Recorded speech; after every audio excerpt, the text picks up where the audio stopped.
اگر یہ کام کرنے والا طبقہ صحیح ہے علاقوں میں کام بھی صحیح ہوگا، کام کا مزاج بھی صحیح ہوگا، اور کام کرنے والا اگر علاقوں میں ڈھنگ کا نہیں ہے تو کام بھی صحیح نہیں ہوگا اور کام کرنے والا بھی صحیح نہیں ہوگا۔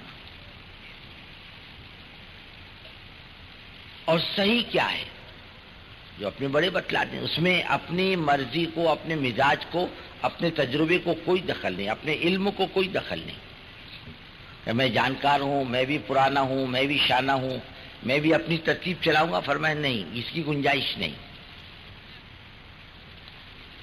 نہ تمہاری مرضی کی گنجائش، نہ تمہاری چاہت کی گنجائش، نہ تمہارے تجربے کی گنجائش، بلکہ اپنے بڑے جو بتلا دیں اسی کے موافق کرنے میں خیر ہے۔ اور کام کا جو مزاج ہے اس کا اپنا رخ ہے، کوئی اپنے رخ پہ ڈالنا چاہے تو کام نہیں چلے گا، ٹھپ ہو جائے گا۔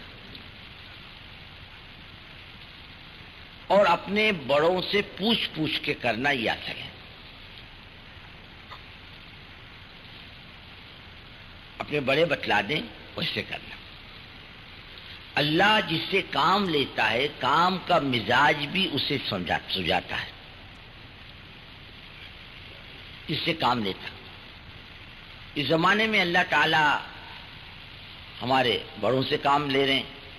نظام الدین سے ایک مرتبہ حضرت بیت اللہ سے تشریف لائے، فرمانے لگے ایک ملک کسی علاقے کے عرب علاقے کے عالم تشریف لائے ملاقات کے لیے۔ فرمایا اس سے پہلے ملاقات نہیں ہوئی، آئے پوچھتے آئے، ملاقات ہوئی، بیٹھے، بات چیت ہوئی کہ آپ کیسے تشریف لائے؟ کہنے کہ مجھے آپ کی خدمت میں اللہ کے رسول صلی اللہ علیہ وسلم نے بھیجا ہے، جاؤ ملاقات کر لو۔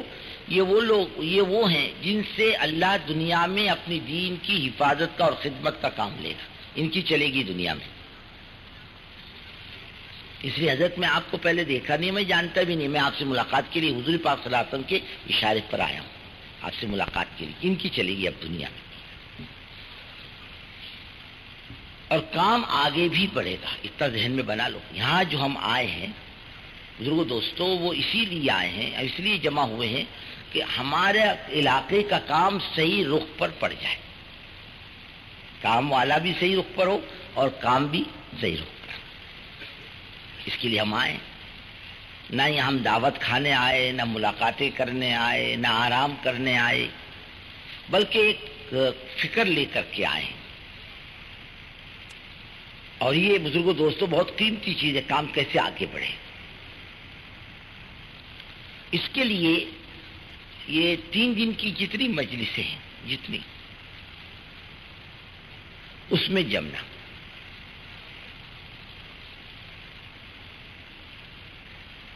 آدمی پر بعض مرتبہ سستی غالب رہتی ہے، لیکن اگر یہ مجمع ترتیب سے اپنے آپ کو کام میں لگائے تو انشاءاللہ اللہ نے چاہا تو کوئی چیز اس پر مشکل نہیں ہوگی۔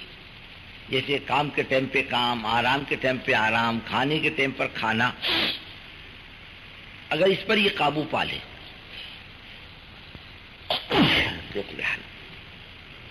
اس پر قابو پا لے، انشاءاللہ ساری چیزیں قابو میں آتی ہیں۔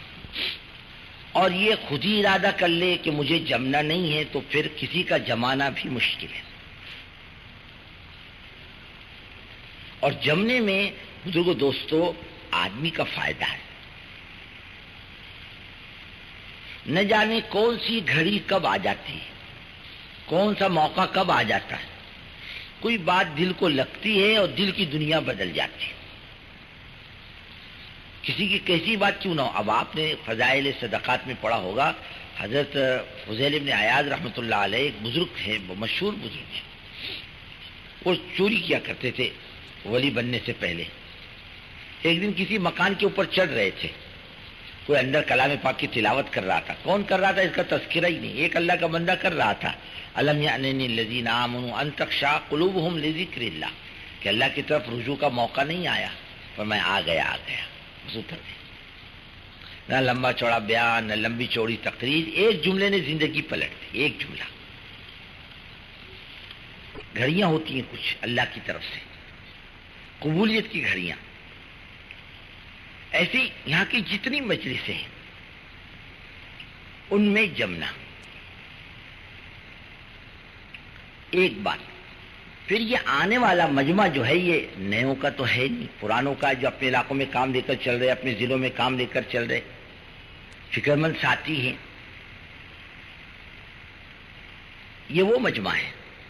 ہمارے میاں جی محراب ایک مرتبہ راجستھان کے پرانوں میں فرما رہے تھے، دیکھو بھائی یہ پرانوں کا مجمع ہے مشورے والوں کا، اس میں اگر ایک آدمی بھی بے فکر بے توجہ رہے گا اس کے اثرات سارے مشورے پر پڑیں گے.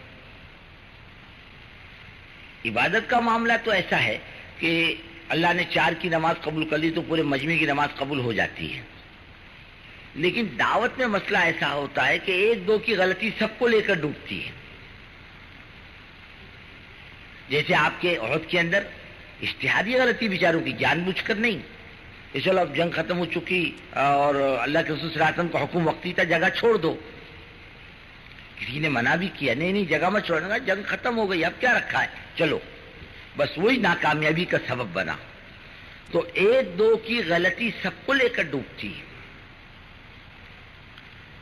اور آدمی کے بے فکری سب کو لے کر ڈوبتی، اس کے اثرات سب پر پڑتے ہیں. اس کے لیے یہ کام کرنے والوں نے فکر مند اور متوجہ ہونا اللہ کی طرف، فکر مند ہونا. اللہ یہ علاقے کا مجمع اٹھ کر کے آ رہا ہے، ان کی جان مال امانت ہے، ان کی جان مال قیمتی ہے، اس کو ضائع کرنے کے لیے یہاں نہیں بلایا بلکہ ایک فکر دلانے کے لیے بلایا ہے. اور جب تک آدمی تمام مجلسوں میں جمے گا نہیں اور کوئی بات سنے گا نہیں، کوئی بات اوڑے گا نہیں، تو اپنے علاقے میں جا کر کرے گا کیا؟ آج جو مسائل ہیں وہ کام کے نہیں بزرگوں، اللہ نے کام کے راستے تو کھول دیے، کام نکل گیا، موافقت و مخالفت کی منزلوں سے آگے جا چکا کام. آج کوئی مخالفت کرے تو کام رکتا نہیں، کوئی موافقت کرے تو کام بڑھتا نہیں، موافقت مخالفت کی منزل سے نکل چکا. استدبار کے زمانے میں کام کرنے والا محفوظ رہتا ہے اور کام خطرے میں رہتا ہے. استدبار کے زمانے میں جب مخالفت ہو، رکاوٹ ہو، بات نہ سنی جائے، دھکے مارے جائیں، نکالا جائے، اس زمانے میں کام خطرے میں رہتا ہے، کام کرنے والا خطرے میں نہیں رہتا. اس وقت کام کرنے والوں کی نگاہ اللہ پر ہوتی ہے. لیکن جب استقبال کا زمانہ آتا ہے، قومیں متوجہ ہوتی ہیں، تو کام نکل جاتا ہے خطرات سے اور کام کرنے والا پھنس جاتا ہے خطرات میں. یہ خطرے کی گھنٹی ہے. امام احمد بن حنبل رحمۃ اللہ علیہ فرمایا کرتے تھے، جیل کا زمانہ اچھا تھا یہ عزت کے زمانے کے مقابلے میں. وہ مار کا زمانہ، مخالفت کا زمانہ کہا وہ اچھا تھا. یہ جو آج کا استقبال کا زمانہ آیا ہے، فرمایا یہ خطرے کا زمانہ ہے، آدمی اس میں بچل بھی سکتا ہے. اسی زمانے میں تو کام کرنے والوں میں گروپ بنتے ہیں، اسی زمانے میں تو تیری میری ہوتی ہے، اسی زمانے کے اندر تو آدمی اپنی ڈیری کی مسجد الگ جماتا ہے، اپنا مقام الگ بناتا ہے، اپنی پوزیشن الگ بناتا ہے. پھر علاقائی ذہن بنتا ہے، صوبائی ذہن بنتا ہے، ضلع کا ذہن بنتا ہے، اور اپنی بستی کا ذہن بنتا ہے. یہ سب گندی ذہنیت ہے. میرا علاقہ، کوئی اپنے خاندان سے لے کر آیا اپنا علاقہ، باپ نے وراثت میں دیا اپنا علاقہ.